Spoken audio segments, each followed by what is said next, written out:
So you just recently played NPR's Tiny Desk for your own music, and it was a great set. It's amazing. Your father got to play with you on violin there, which was super cool. What is different about performing at Tiny Desk as opposed to another venue? Well, there's quite a bit. I mean, you're at somebody's job. Yeah, that becomes apparent quite right away. You just walk in and there's like actually people that are maybe not super thrilled to see you. They're just like, hey, what's up? Uh, not unfriendly, but just like it hits you that you're like, oh shit, like they're actually working right now. But it's a holiday for them in a way. When people come in there to do the shows, they know it's like, oh, today's Tiny Desk Day, and people are pretty excited about it there, and it's fun. I mean, having played a lot of like corporate gigs, it almost feels like that in a strange way.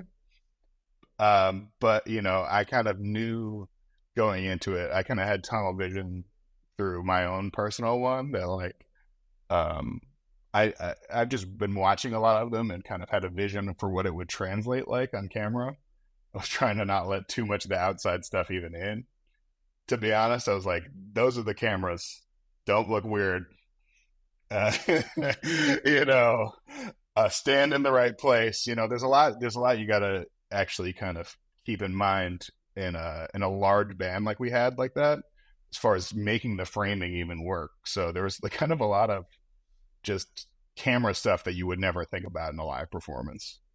That just in general makes it different. You're pretty aware that you're recording. It's hard not to be, and it's just hard not to be aware of the stage you're on and what it means in the modern zeitgeist now. Tiny Desk and all that. So people were hitting me up that I haven't heard from in 20 years.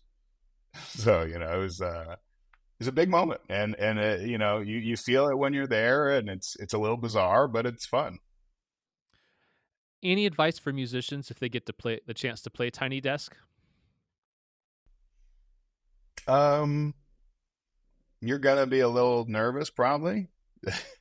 So just ride with that and understand that nervous energy can be kind of good, and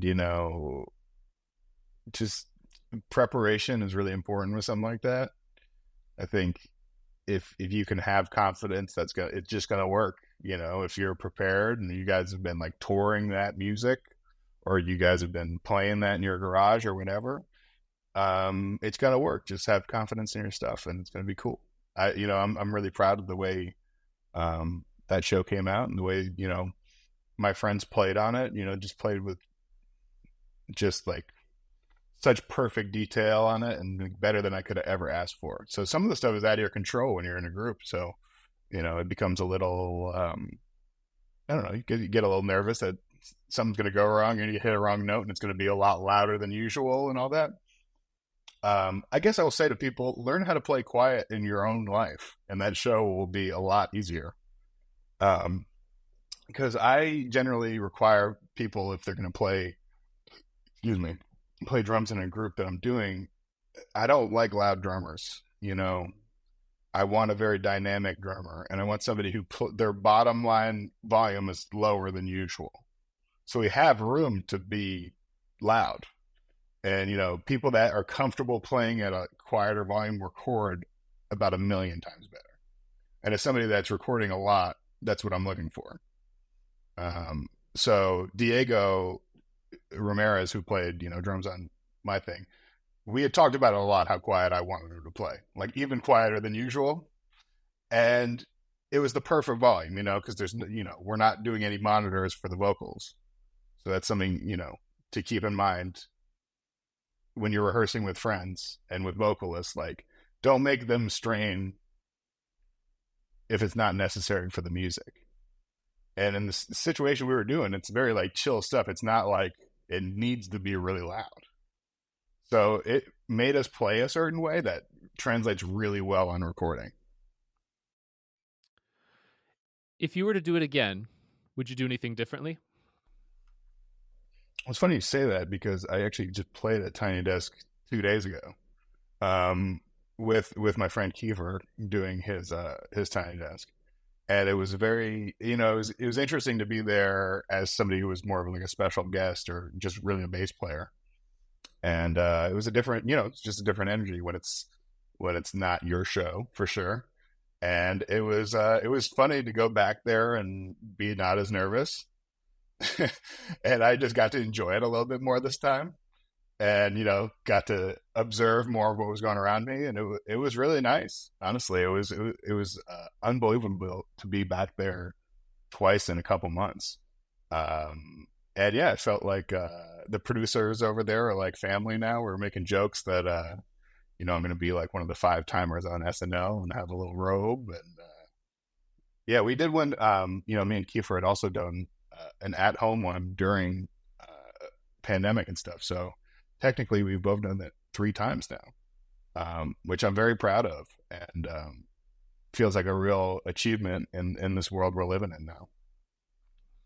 Yeah, I mean, I think it's such a cool platform for artists because it does create a sense of intimacy somehow, and it also, like, there was a really viral one recently with Justin Timberlake, and the Justin Timberlake one, like, you could tell like they had to arrange everything for it because there were so many musicians, but the like you said, like the dynamics is really, I think, what draws people into those. And it does feel personal. It does feel like a um it almost feels like a coffee shop performance in a weird way. But it also, I mean, I've seen them have Snarky Puppy in there. I've seen them have these loud bands that are gigantic in there, and it also works. So it's the thing that always amazes me is the engineering. Like I don't know how they I don't know how they make it all sound so good in there.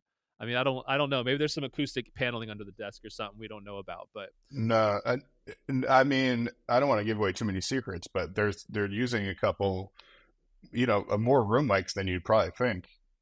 Um, and it's honestly not that crazy what they're doing. They're just very good at it, and they have a system, you know, and it's very important when you're recording to have a system that's proven, and something that you've done over and over again that you have confidence in, And, I think about all the time, a lot of the great Rudy Van Gelder engineered jazz records are just on four tracks, but they're just there's a system for the mic placement. There's a system for all this other stuff that makes that work.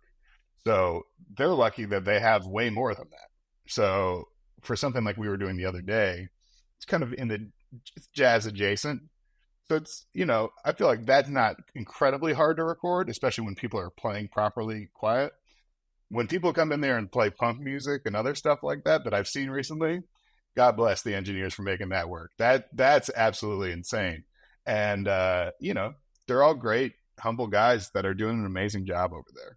And yeah, man, really, really like humbled to know those guys and see their process. This time I was able to observe a little bit more of the engineering and stuff, and it was super cool, man. I don't want to give away all their mics and stuff. You can see it, though. I mean, if you're looking hard, man.